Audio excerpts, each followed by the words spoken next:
મારા નવા વિડીયોમાં તમારું સ્વાગત છે અને આજે જણાવવાનું છે કે 7, 8, 9, 10 તારીખ સુધી આગાહી લખેલી છે અને આગાહીમાં જોરદાર વરસાદ પડવાનો છે અને વાવાઝોડાની પણ અસર છે।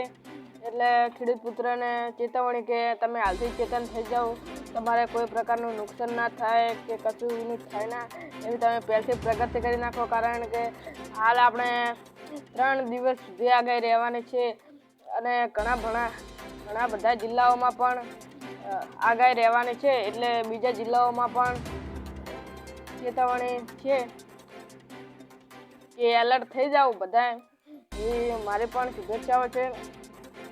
અને બીજું કે ખેડૂત પુત્રને કોઈ નુકસાન ન થાય એટલે ખેડૂત પુત્ર પહેલથી જ જે એમનું પડ્યું હોય તે ઢાંકી દે, અલગ પ્રકારની કોઈ ચીજો પણ નુકસાન ના થાય એવું બધું કામ કરી નાખે પહેલાથી જ। કારણ કે 7, 8, 9, 10 3 તારીખ એટલે કે 3 દિવસ અને 10 તારીખ સુધી આવું બધું ચાલવાનું છે। અંબાલાલે આગાહી લખી દીધી છે। તો મિત્રો બધાને જણાવવાનું છે કે તમે પહેલથી જ સાવધાન થઈ જાજો, કારણ કે મેં 3 દિવસ રહેવાનો છે। 3 દિવસમાં તે ગમે તે કરી શકે, એટલે તમારે ગમે તે હોય એ કામ પૂરું કરી નાખવાનું છે જલ્દી। ઓકે, તો આપણા આવા નવા સમાચાર લેવા માટે ચેનલને સબસ્ક્રાઈબ કરો। ઓકે, તો જય માતાજી મિત્રો।